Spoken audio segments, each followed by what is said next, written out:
Amber always knew how to make people look at her. She didn't even need to try. She walked into a room and the air changed. Everyone laughed louder, talked faster, tried harder. I used to think I was lucky just to stand next to her. Turns out I was just her favorite prop. We'd been together for almost a year, and in that time she'd made a habit of turning me into the punchline. It started small.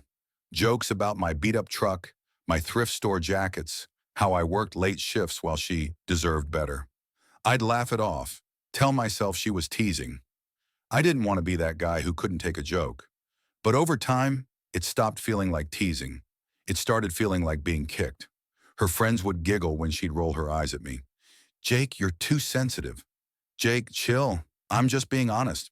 That was her favorite line. "I'm just honest." The breaking point came one Friday night. We were at her friend's house. A bunch of people from our old high school, loud music, cheap beer, the usual. Amber was sitting on the couch, surrounded by her little crowd. I was standing nearby, talking to one of the guys about fixing his car when I heard her laugh. Then she said, loud enough for everyone to hear, "Jake's like a lost puppy. You give him a little attention, and he thinks he owns you." Everyone laughed. I froze. I didn't even know what to say. I just looked at her, and she smirked like it was nothing. "Come on, babe, don't look so serious," she said, taking a sip of her drink. "You know it's true." Something in me just snapped. I didn't yell, didn't make a scene. I just stood up, put my drink down, and walked out. I heard her call after me, laughing again. "Jake, don't be so dramatic." I didn't stop. I walked out to my truck, sat in silence for a minute, and realized my hands were shaking. I wasn't even angry yet, just empty. The next day, she texted me a few times, acting like nothing happened. "You're still mad?" "It was a joke, Jake. Don't be weird." I didn't reply. Days passed, then a week. The silence started to bother her. She posted pictures with her friends, made sure I saw them. A couple of captions were clearly aimed at me. "Some people can't handle a confident woman." Stuff like that. I didn't comment. I didn't like. I just disappeared. Something shifted in me during that week. I realized I'd built my whole world around someone who thought I was beneath her. And the worst part, I'd let her. I'd handed her every chance to make me small, and she'd taken them all. I didn't cry. I didn't rage. I just stopped being her audience. By the time another month rolled around, she'd already started dating some guy from the gym. Good for her, I thought. I didn't care. Or at least I told myself that. But deep down, a quiet thought started to form. Not out of jealousy, but out of something sharper, colder. She thought she'd broken me. She had no idea I'd just begun putting myself back together. And when I was done, she was going to see what it felt like to be on the other side of the joke.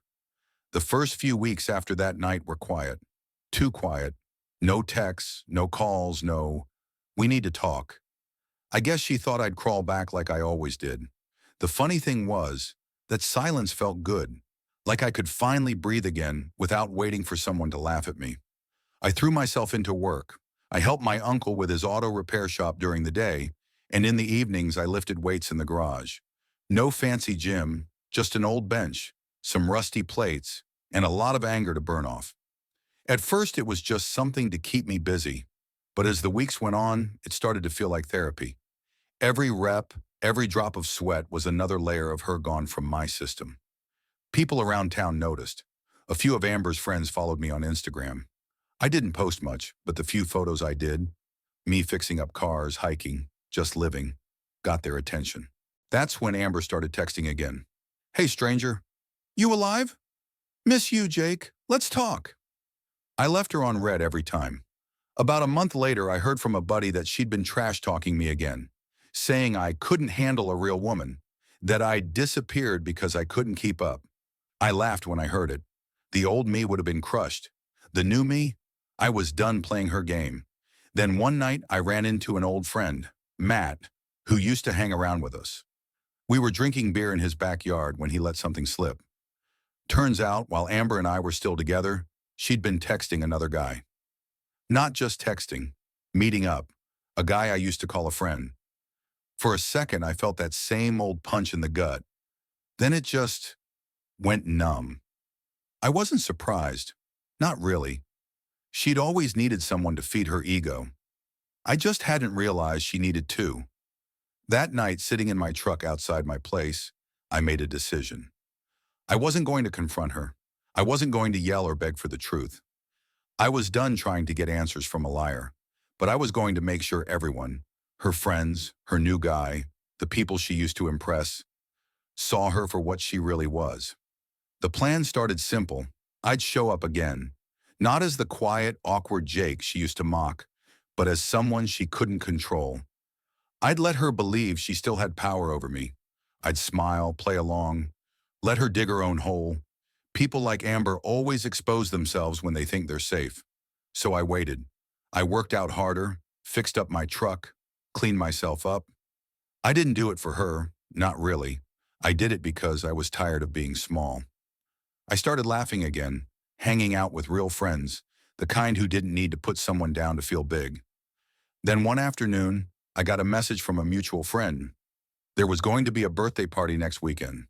Same crowd, same house where she'd humiliated me. And yes, Amber was going to be there. I stared at the screen for a long minute. I could almost hear her voice in my head. "You won't come, Jake. You never do." I smiled. I hit yes. That night, I cleaned the grease off my hands, looked in the mirror, and realized I didn't see that lost puppy anymore. Just a guy who'd finally had enough. And for the first time in a long time, I was looking forward to seeing her. Not because I missed her, but because this time, I wasn't the one who'd be walking out. The night of the party came faster than I expected. I pulled up in my truck around 8, parked a little down the street, and just sat there for a minute. The same house, the same driveway, the same crowd. For a second, it almost felt like nothing had changed, until I looked at myself in the rearview mirror. I wasn't that guy anymore. When I walked in, heads turned. I didn't make an entrance or anything. I just nodded to a few people, grabbed a drink, and stayed near the edge of the crowd. I could feel their eyes, though. People whispering, surprised I even showed up. And then I heard her laugh.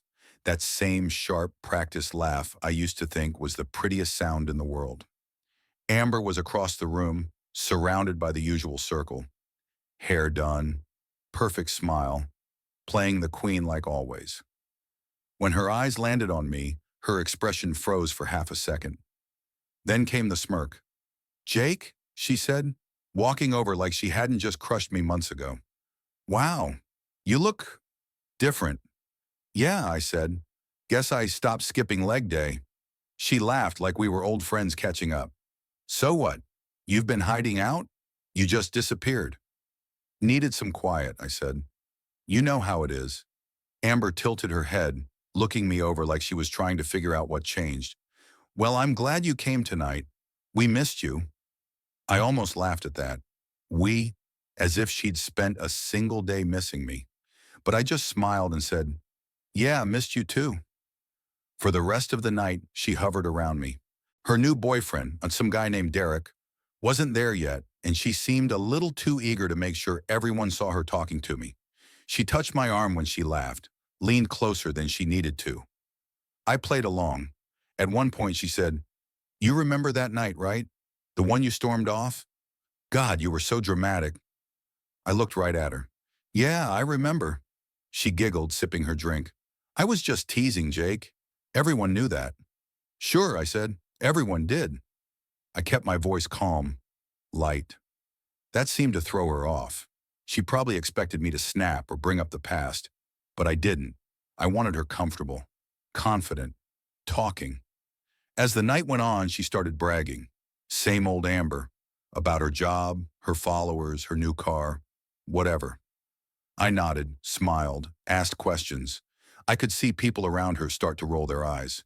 They were getting tired of her act, the same way I had. Then, just as I'd planned, I pulled out my phone. "Hey, remember all those old videos we used to take?" I said, pretending to scroll.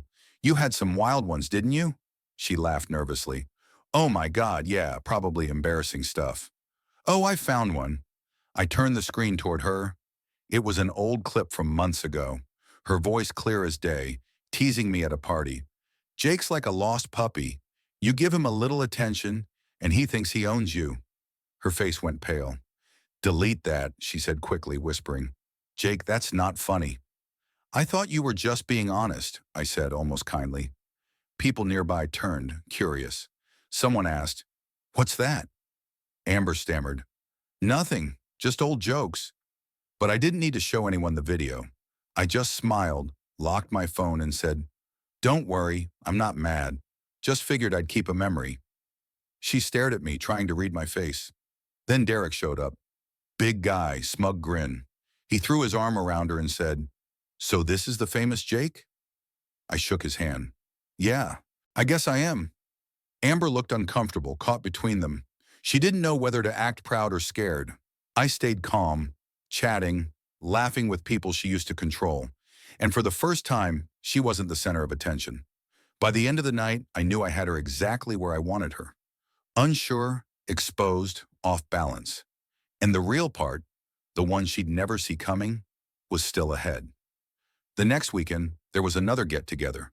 Smaller, more casual. A bonfire behind one of Amber's friends' houses. Someone sent me an invite, half joking, not expecting me to show. But I did.